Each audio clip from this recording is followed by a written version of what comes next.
we think of star wisdom, I mean human being and the stars, we don't usually find that combination. I mean, some of us may have taken an astronomy class in college or gone online and we see amazing things. I mean, this is a time of interplanetary, intergalactic exploration.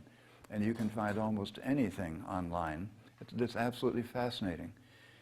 And all the time you keep wondering, what does this have to do with a human being? What does it have to do with me? Does this have to do anything with me? And of course you could say on the one hand, well, everything that human beings learn, we should expand into and be interested, because being interested in everything is why we're here. We need to be interested in everything. But at the same time, we need to find a relationship to the human being in it. And the wonderful thing about anthroposophy, about Rudolf Steiner's worldview, is that everything is related to everything. And as Renee would say, and vice versa. So everything is related to everything and vice versa. Yeah?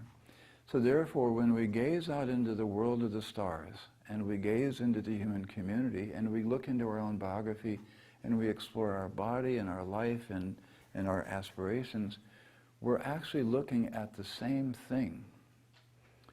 We're looking at the same thing. But it has very different appearances. Yeah? So the appearances of the starry worlds and the appearance of our biography and our longings, they appear to be very, very disconnected. They're not, friends. The wonderful thing is that everything is related to everything.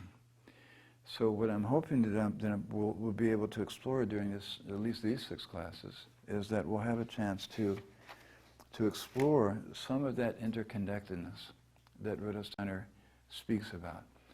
Now, the truth of the matter is, friends, before we came into this body,